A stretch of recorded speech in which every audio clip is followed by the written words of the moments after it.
Roman will be speaking to us on the theme Toxic Hope.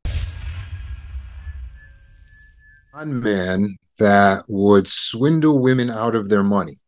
And so, in one particular case, or as he would often do, he would start to get to know them online through texting and through constant communication, instant messaging back and forth, and try to get the woman to develop feelings for him. And then he would actually go as far as to do video chats and phone calls to get his victims feeling more and more comfortable. And once a good bond is created, he will ask the victims to send money.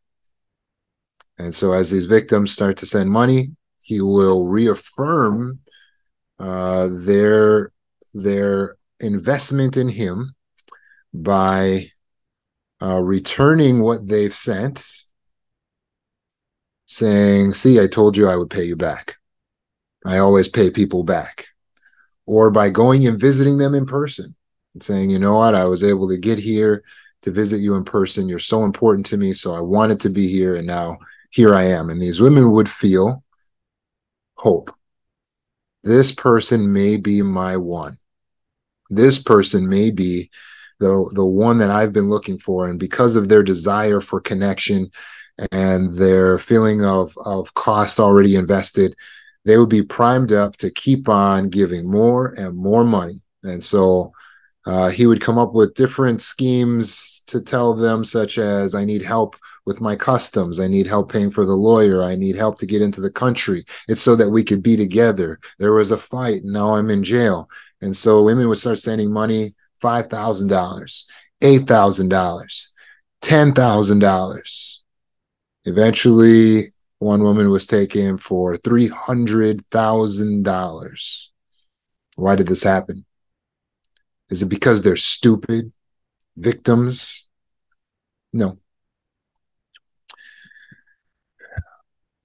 These individuals were lied to. Anyone could be lied to. They developed a hope in this person, a hope in a future with this person. They believed that they had a connection, that they were in love. And so, based on that information, they were doing what anyone would do in the situations that were being presented to them, although those situations were false. They had a hope, but their hope was not good for them. Their hope became toxic. It was detrimental to them. Of course, this guy would just disappear after he had all the money until an investigation was launched on him, and he eventually did end up in jail. But when you think about hope, hope is usually a good thing because it can spur us on, it can motivate us, it can help us to move forward toward our destination. But hope can also be toxic. And so tonight we're talking about toxic hope. Hope in itself, I define as an energy investment. An energy investment. Think about hope. It's all about something in the future, right? So you are taking this concept in the future and you are pre-investing happiness into it. It is an energy investment. It already makes you happy to think about it. Hope is connected to excitement. When we have something in the near future, often we may say, "I'm excited." It's because we hope for, we have an expectation for what is to come. But how does that hope become toxic? Well, when, like these victims of this scam artist, we are placing our hope into something that is actually to our detriment, something that is false, something that is a lie, then that hope is no longer a helpful, good, adaptive hope. Now the hope is a toxic hope, and it's dangerous to us. That word toxic means poisonous. Think detrimental. Think something that can hurt us, something that can harm us. Toxic could be like a poisonous liquid, it can be a poisonous gas. When we think about being in a relationship with a gaslighter, it can feel like there's a smog, a screen around us, and we're inside this gaslit, narcissistic smog. We can't see properly. We don't know where to go, where to look, what to think, what to believe. And so we can continue to invest in these relationships, but if we invest our hope in these relationships, we're making an energy investment that is not wise, because these relationships do not give us a good return on our investments. Toxic hope can be when we believe in a lie because we want to believe it. They say, I'm coming back later tonight. Don't worry. They say, we're going to be together forever. Don't worry. They say, I'm going to stop cheating. I'm going to stop gambling. I'm going to kick the habits. And we believe in this because we want to believe in it. We have hope that we can be together in the future and everything can be good. Everything could be perfect. This is toxic hope because we're investing in something that has repeatedly shown us it does not give us a return on its investment. Remember the last time they said they would stop? How long did that last? Toxic hope is sometimes using spiritual concepts to believe that there's something good in every person, or every person is good, or there's good in everyone. So we think that maybe, even though this person is a narcissist or a psychopath or a sociopath, or they hit us and they abuse us, or they're just mean to us and neglectful to us, we just believe that there's something good in there. And if we just keep trying, if we love them more, we'll be able to bring out that good. We'll be able to let it flourish and help give birth to the best version of this person. It's toxic hope based on a false belief. This idea that every person is actually good. It's not actually true, is it? People have free will, but not everyone is good. Toxic hope is dangerous. Toxic hope could be believing that the other person is our twin flame, so we can't leave them. They are our soulmate, so we can't give up on them. So no matter how many times they let us down, how many times they hurt us, we feel like we got to stay right there. Because there's no one else in the world, no one else in the planet out of billions of people who could be to us what this other person is. So we have to stay with this person locked in. And we have to believe. And so we develop toxic hope. We can actually get upset when someone else tries to come in and tell us the truth. Hey, that guy's never going to change. That woman doesn't really love you. We can become defensive. What are you talking about? You don't know. You don't understand our relationship. Because we're trying to maintain this false belief, this delusion. It's all we have. That's toxic hope. It can lead us to start taking responsibility for other people's actions. We're in the relationship with these people and they're abusing us, and we say, well, yeah, but I did raise my voice. Yeah, but, I can be that way sometimes. It's probably my fault. If I would have understood how to respond better, if I would have been a little bit more sympathetic, I should have understood that they were going to be upset. I should have known that that was going to upset them. And so we're blaming ourselves for someone else's actions. Or we might say, well, we know the other person has a mental illness. They've been diagnosed with ASP or NPD or some type of mental illness that should explain why they are what they are. And so we should know that they are antisocial, or we should know that they are narcissistic, or that they're borderline, and therefore it's not their fault. Or they had trauma as a kid, and I just feel bad for them. Or they were abused or hurt by their spouse, so I feel bad for them. And then we combine that with thinking and believing that there's good in everyone, and so we get this foggy idea of this person, like it's all going to work out in the end. They're going to change. There's hope. There's toxic hope, the kind that keeps us stuck, not moving forward. I'll tell you the truth. No one heals while in a relationship with the abuser. I mean, you can progress a bit. You can get your wits about you, but you can't achieve full healing because the abuser is the anti-healing. That's the reason you are needing to heal, is because you were abused or abandoned or neglected. As long as you stay attached to your abuser, you're staying attached to the source of the problem. You're drinking the poison every day and then drinking the antidote and then saying, I don't know why I'm not getting better. I drink the antidote every day. And that's a person who's in therapy or in the trauma recovery program, but they haven't split from the narcissistic abuser.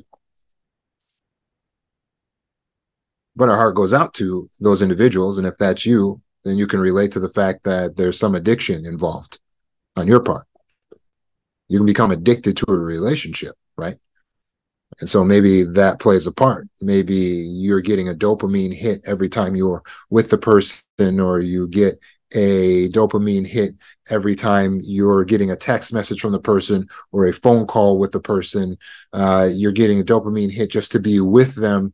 You become addicted to that dopamine hit, and the stakes are so high because this could be it. This could be the next fight. This could be a moment that you're getting abused, or it could be wonderful. It could be bliss, because you're the type of person who says, in my relationship, when it's good, it's great.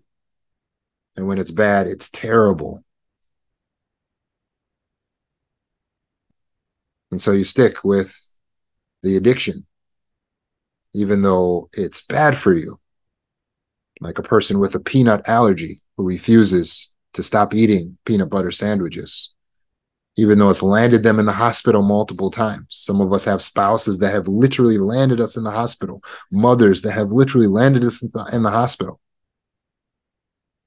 and we still don't cut them off. We still hold on to this idea that maybe we could get that good relationship, that good mother-daughter relationship that we've always wanted. We delude ourselves with toxic hope.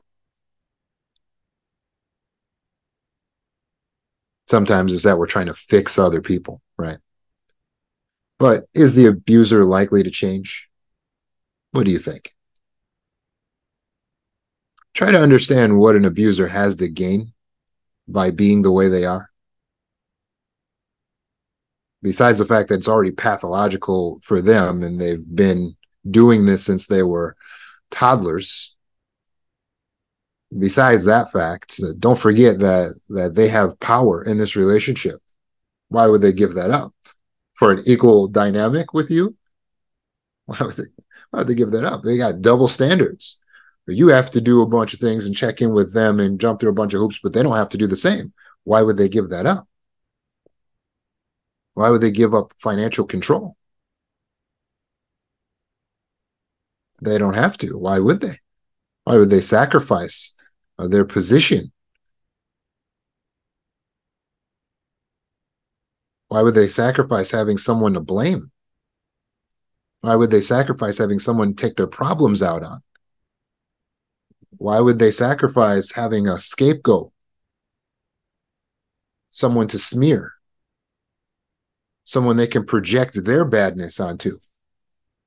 Someone they can make look worse than them? Why would they sacrifice keeping you convinced that you're beneath them? Why would they sacrifice that?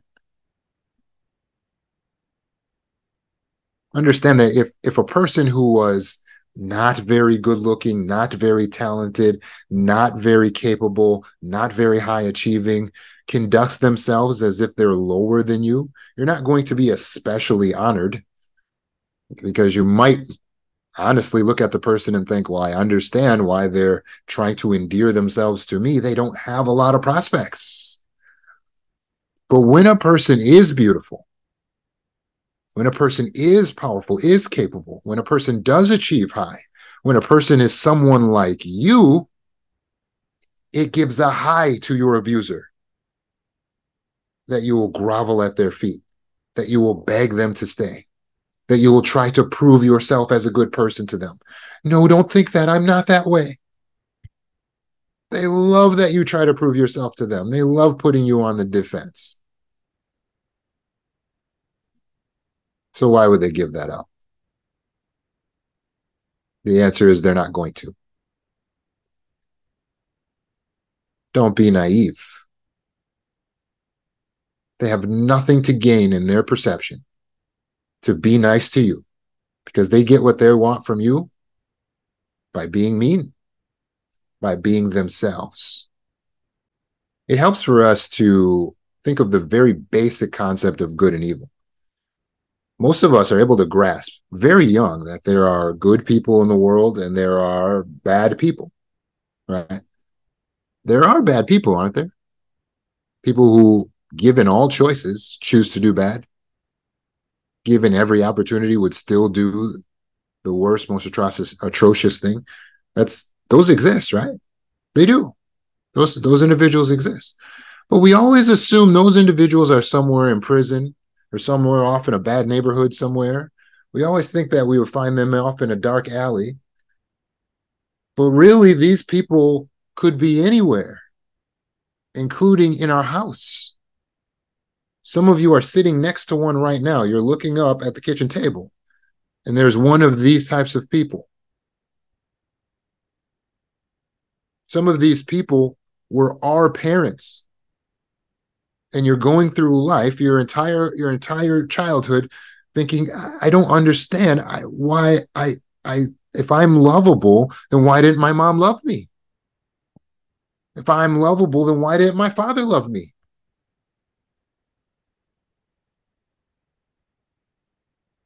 They didn't not love you because you're not lovable. They didn't love you because they're a bad person, because bad people exist. Let's keep it simple. When a bad person looks at a beautiful, lovable, healthy child, it doesn't think, let me love this child. It thinks, oh, this child's better than me. I can't allow that to happen. So let me convince everyone that this child is awful, and let me convince the child that the child is awful, so that the child cannot grow up to believe they are bigger and better than me. The child is a threat to me. I need to stamp it down. That's what a bad person thinks. That's why your mom doesn't love you properly, because she's a bad person. That's why your father doesn't love you, doesn't pay attention to you, because he's a bad person. That's what bad people do with children. If you had a child, you see a child sitting in front of you, beautiful and lovable, you're going to love it. You know why? Because you're a good person. And that's what good people do. So that's why you're so confused as to why is it that this narcissist, psychopath, sociopath actually doesn't treat me well? Keep it simple. It's because there are bad people in the world. When you do that, it can help you in your process of being able to realize what you actually need to do. Because what you need to do is not try to change them or try to love them out of it. They see your love as a weakness. It keeps you right there in the abusive relationship. So that's not the answer for them, right? You don't find anywhere in any classic religion where God decided he was going to love the devil out of badness. Do you? No. Because even where God is described as the very personification of love, he's actually going to destroy the devil and in the meantime cut off all contact. Think about that. Why are you trying to elevate yourself as being more holy and more loving than the very concept of God, love itself? That makes no sense. You are going too far. You cannot save someone who has decided they are going to be wicked.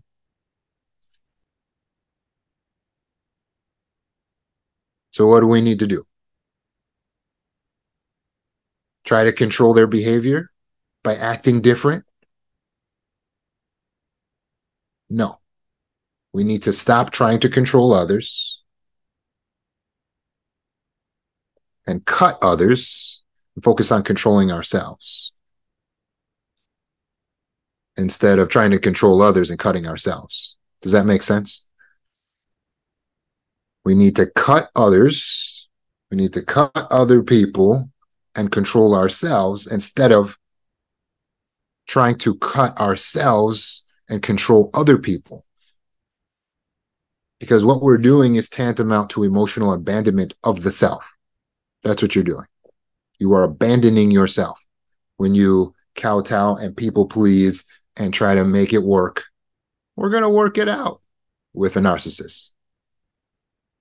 You're abandoning yourself. You're not standing up for yourself. You're not advocating for yourself. You're not setting boundaries for yourself. You're scared to do any of that because you're allowing this other person to control your behavior and you're trying to think up ways to control their behavior. Get out of that. You control yourself. You cut other people. That's what you can do. Do we cut them to punish them? No, we cut them because they're toxic. That's it. We're not angry at them. We just cut them. Mom, dad, yes. Brothers, sisters, boyfriends, girlfriends, yes. Anyone gets cut. They could be your twin. You cut them if they're abusive to you, if they are gaslighters, because they're bad for your mental health. Does that make sense? So what's stopping you? What is stopping you from cutting off this person who's holding you back from healing? Is it because you don't want to heal? What is stopping you? Think about it.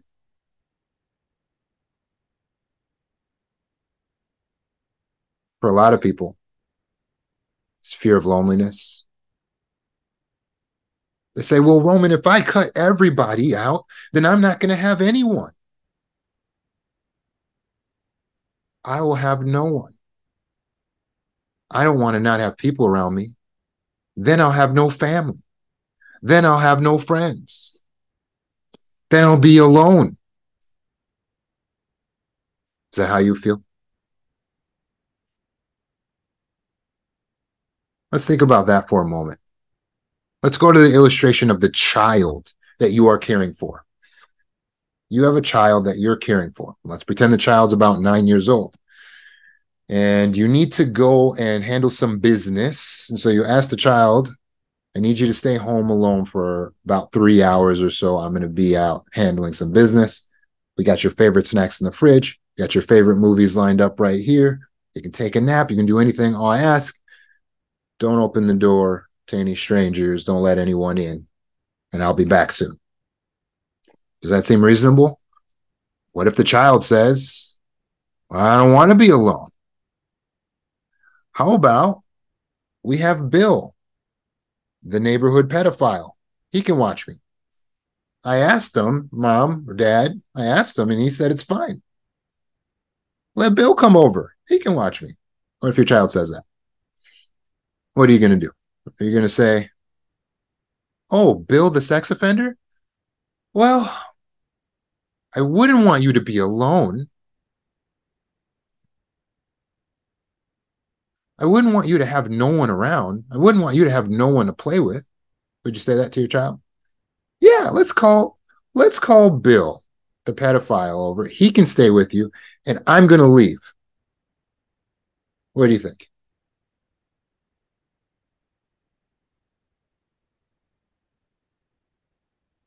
Let's say you couldn't find anyone else. He's the only one who's available.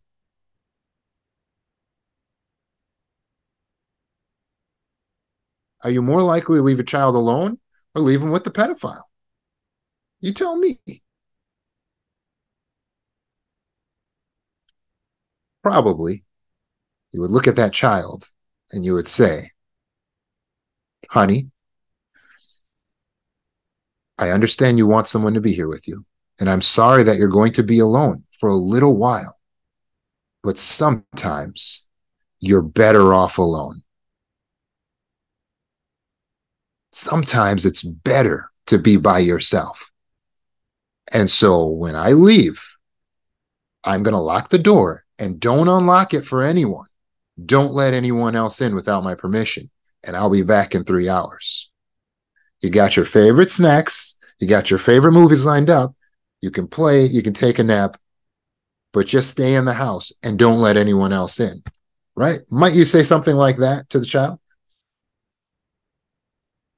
Okay, good. Because who we're talking to is your inner child. So go ahead and let's take that child. Let's put that child back inside yourself. Because that inner child is saying the same illogical nonsense to you right now. Well, I don't want to be alone. I'll just stay with this predator right here.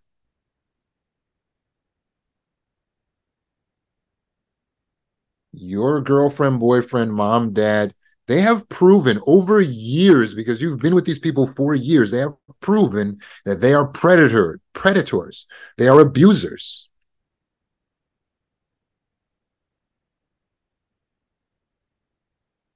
They may not be sex offenders. They might be predatory in a mental, emotional sense, because they want to come in and dominate your perspective.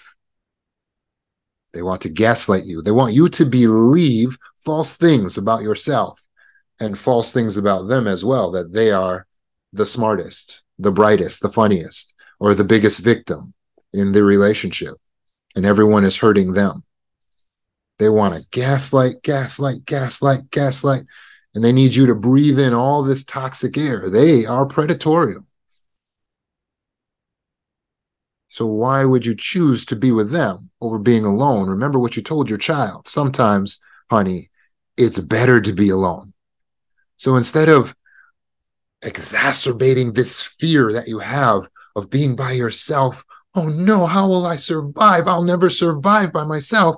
Instead, lock in on the benefits of being temporarily by yourself, because sometimes it's better to be alone, isn't it? What are some of the benefits?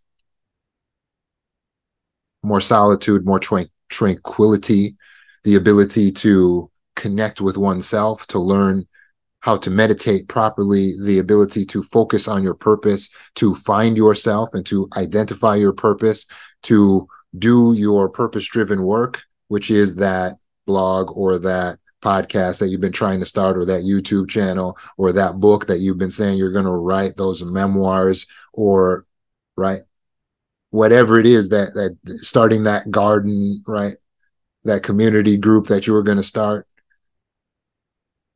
You can get it done when you're by yourself, when you're not surrounded by a bunch of people, especially toxic people. They're holding you back. Don't choose to be with the predator. Choose to be with you and stop abandoning yourself. The reason why that concept sounds so scary, I'll be alone, is because you're ignoring the fact that you will be with you. You're putting it like no one will be with you. And if you say that, then you're saying that you are no one. Just another form of abandonment and abuse of the self. Well, then no one will be with me. So what are you? You're no one? That doesn't make sense. You are someone. You will be there. Let's not overemphasize or overinflate the day-to-day importance of having another human in our immediate vicinity. It's not that important. Of course, we need each other to a degree, but you don't have to always have someone in your immediate space in order to be worthy or valuable or to prove that you're lovable. You don't need that. So let that go. It's illogical, especially when that person is toxic. We just don't need it. We only have a limited amount of time, right? So let's take the time, this precious time that we have, and let's invest it into things that are going to be satisfying and long lasting for us. Things that are deeper than just having friends, so that you can say you have friends. At least I have friends. Yeah, but they're toxic and they're petty and they're frankly beneath you in certain ways, or you don't relate to them in certain ways. So stop being so desperate to hold on to these people. It's really actually by your willingness to let them go that you are likely to find true connections. But you can't find those true connections when you're too busy worried about being with this group, because you, in your little group, you become like a little cult. And then you don't have any other connections to anyone else. Let go. Let go of the toxic dynamics. Be by yourself. Be alone. I recommend it. Ultimately, we need to think logically instead of emotionally about our relationship. So if we want to defeat toxic hope, then we should hold requirements for those who want to be in our life. We should have requirements. See how we're thinking more in the logical brain with that? I have requirements for those who want to be in my life.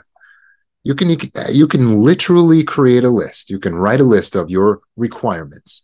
But you know what? At any time, you can add something or take something away. When you notice that there's something about a person that just doesn't meet your requirements, you can say, you know what? It's time for a new requirement to be added to the list. I don't like people who do what you just did. But you got to have standards. And so when there is someone who is currently in your life or someone comes along who doesn't meet those requirements, it is on that basis that you cut them off. I repeat, when there is someone in your life who doesn't meet the requirements, then it is on that basis that you cut them off. You might have a requirement like, I expect a person to be kind to me and others, or I expect a person to take responsibility and apologize when they make mistakes or when they've done something unkind. I expect a person not to make everything about them. I expect a person not to dominate the conversation. Standards. Now, when someone doesn't meet those requirements, what must you do? Cut them out. Ultimately, you need to cut them out. By doing so, you might be alone, but solitude is not a bad thing. And being alone is not always lonely.